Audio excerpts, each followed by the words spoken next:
I learned much of what I know, which is not a lot. But I hung around Joe Detroit's garage on Newdorf, Staten Island, and I was Roger the helper. I don't know why Roger the helper, but when I wasn't in school or captured by my parents, I was at Joe's garage. Roger Barr was a beloved mechanic on chasing classic cars. Working alongside Wayne Carini, he helped restore and sell rare automobiles, earning the admiration of fans with his skill and humor. But over the years, questions have been raised about why he stopped appearing on the show. Did he retire, take on other projects, or face personal challenges? Join us as we uncover what really happened to Roger Barr. I don't see any emission pumps. No. Oh, too bad. This is a Euro car that's been brought into the country. It's got all the safety features on it, the side lights, headlights were changed. All right, we'll get that going right away. Although Chasing Classic Cars premiered in 2008, Roger Barr joined F40 Motorsports in the early 2000s and instantly became a key member of the team working with Wayne. Life at F40 Motorsports ran like clockwork for nearly a decade. The shop was always buzzing with projects from the show and private clients.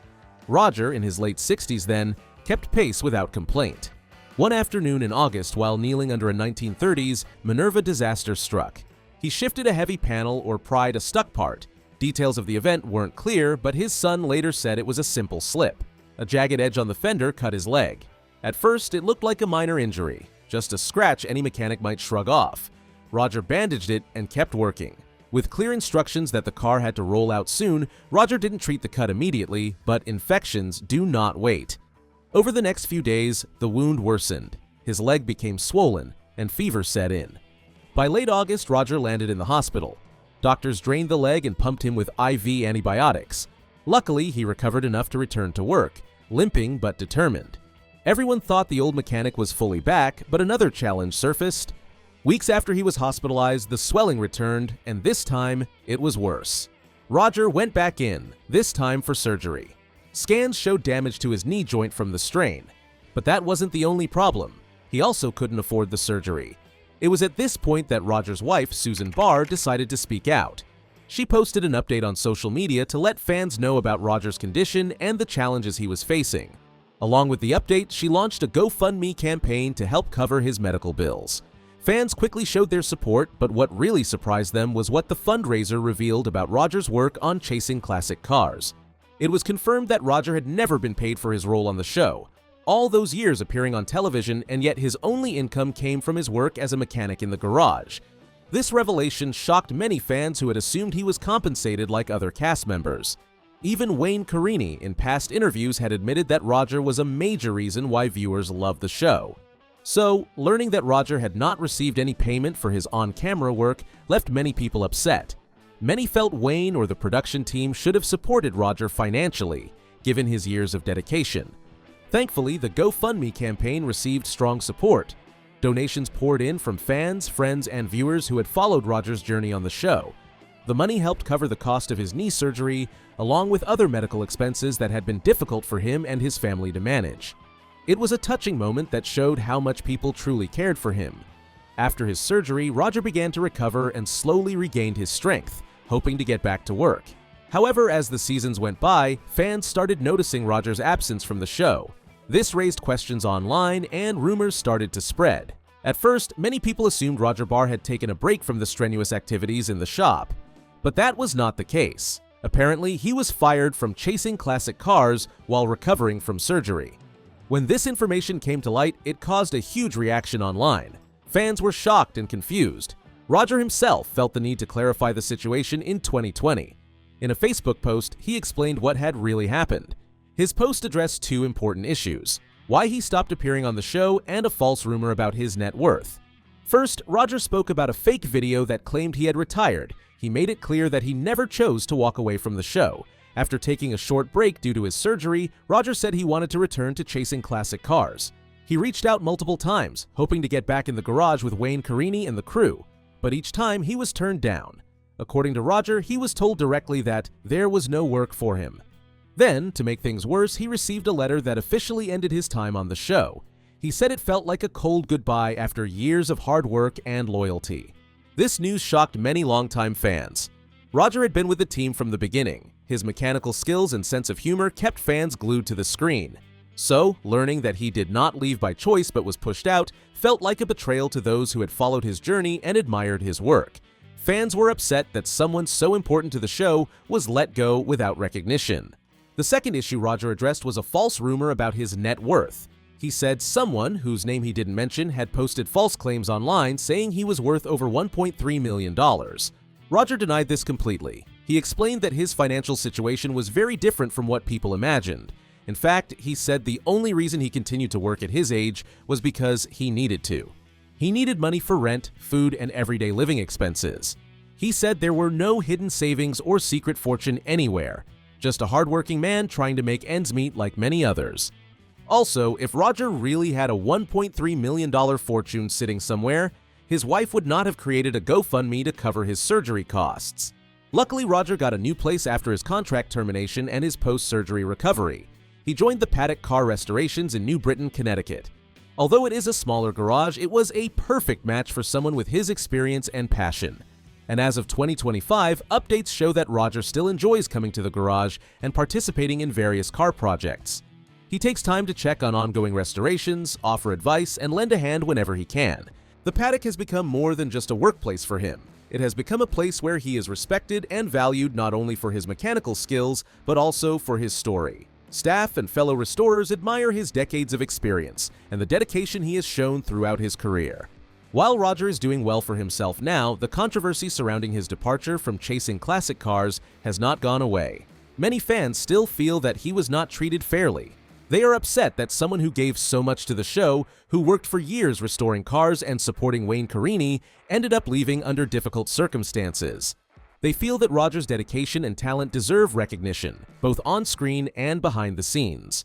For viewers who admired him, it seemed unfair that when he fell sick, he had to rely on a fundraiser to cover medical expenses while the show continued without acknowledging his contribution. It is especially troubling given that he was injured while working on a car for the show. In all of this, Wayne has chosen to remain silent. While he speaks kindly of Roger in interviews and acknowledges that he was a big part of the show's success, he has not addressed the issues of unpaid work or explained how Roger's time on the show ended abruptly. This silence has left many fans disappointed. They expected more transparency from someone who had worked closely with Roger for decades. The lack of clarity has only fueled frustration and concern. Fans continue to voice their support for Roger and express disappointment over how the situation was handled. Although Roger has moved on with his life, the unanswered questions about his departure and the treatment he received remain a point of discussion in the automotive and television communities to this day. Now that we know what really happened to Roger Barr, let's find out how he joined Wayne and the show. You see, chasing classic cars was in a league of its own in the automotive world. The show stood out not just for the rare and beautiful cars it featured, but also for the personalities who brought it to life. At the center of it all was Wayne Carini, the face of the show and the man known for his deep knowledge of classic automobiles. But behind Wayne's success was someone fans quickly came to love: Roger Barr. While Wayne often appeared on screen closing deals, tracking down rare cars and talking to clients, Roger was the quiet magician in the background. He made the cars run again. With the way he handled the wrench, you could tell that he was a master mechanic with decades of experience. His hands did the work that made Wayne's finds worth restoring. However, he didn't develop his skills overnight. When Roger was just 6 years old, his dad grew tired of his constant questions on every topic. He pointed to all the books in their house and told him the answers were in there. Roger struggled with dyslexia but eventually learned to read, even though he could never spell well.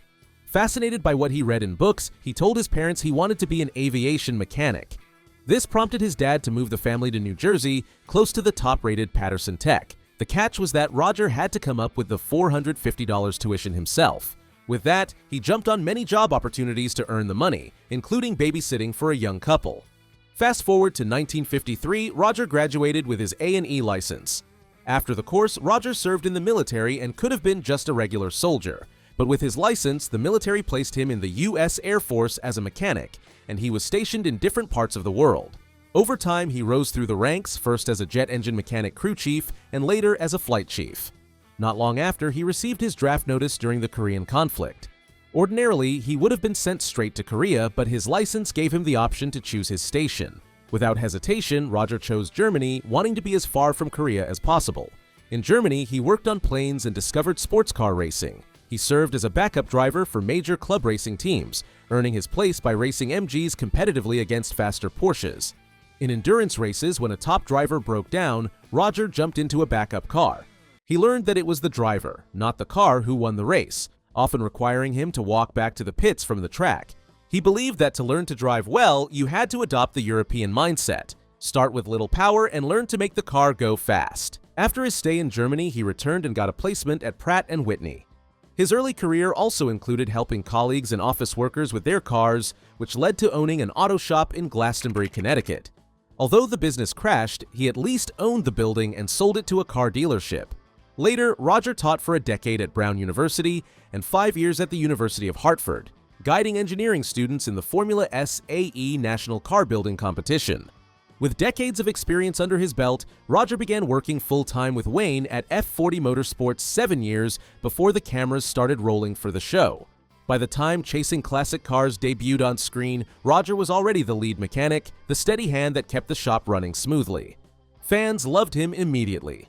Over 60 years old at the time, Roger had the grit and discipline from his Air Force days, combined with the skill of a seasoned race car driver. He could fix Porsches, Ferraris, and rare cars that most mechanics would avoid. He worked with precision and patience, often speaking with a dry sense of humor that matched his personality. On the show, there was no fluff with Roger, only results. No doubt Roger Barr would be greatly missed, so let's look back at some of his most memorable moments on the show. One of Roger Barr's most memorable moments on Chasing Classic Cars came when F40 Motorsports was given the job of restoring Franklin D. Roosevelt's 1932 Packard Phaeton. The project was high profile because the car had to be ready in just 12 days. Governor Andrew Cuomo, the ex-governor of New York, was scheduled to drive it across the newly opened Tappan Zee Bridge, so the team had very little time to complete the work. Roger took the lead on the mechanical side, making sure the engine and all moving parts were in perfect condition. He personally rebuilt the carburetor and inspected every part of the engine. He checked for worn gears and ensured the fuel system worked properly. He also coordinated with other members of the F40 team, making sure the bodywork, wiring, and finishing touches were done on time. Every step had to be precise because the car was historic, and there was no room for mistakes. On the day of the Tappan Zee Bridge opening, the Packard ran flawlessly. Governor Cuomo drove the car across the bridge, and it attracted attention for both its appearance and smooth performance. Roger's work behind the scenes was a major reason the restoration was a success. Fans of Chasing Classic Cars remember this moment because it showed his skill and knowledge. This restoration became one of the highlights of his career on the show and proved why viewers admired him not just as a mechanic, but as a true craftsman who could handle even the most challenging projects. In another episode, Wayne came across a 1967 Ferrari 330 GTC that had been off-road for over 2 decades. But that wasn't a problem. The rare gem had been experiencing significant performance issues, making it a challenging project for the F40 Motorsports team. Upon inspection, Roger identified several underlying problems affecting the car's performance. He overhauled the engine, addressing issues such as fuel delivery and ignition timing. His expertise ensured that the engine was restored to its original specifications, allowing the Ferrari to run smoothly and efficiently once again. The restoration process was documented in an episode of Chasing Classic Cars, showcasing Roger's skill and dedication to preserving automotive history. Roger Barr's expertise was also on full display during the restoration of a 1967 Ferrari 275 GTB/4.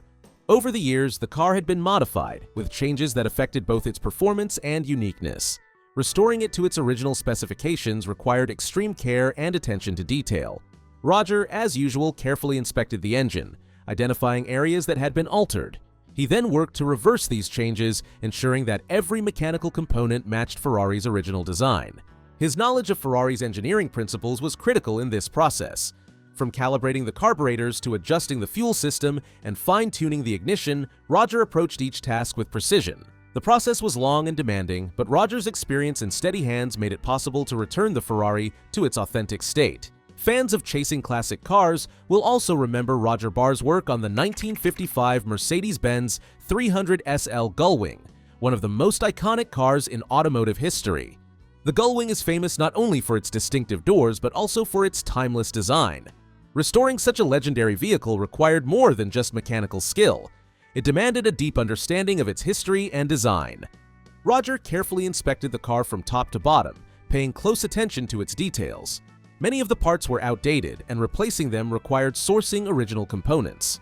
Roger meticulously worked on the fuel system and engine calibration to ensure the car could run smoothly.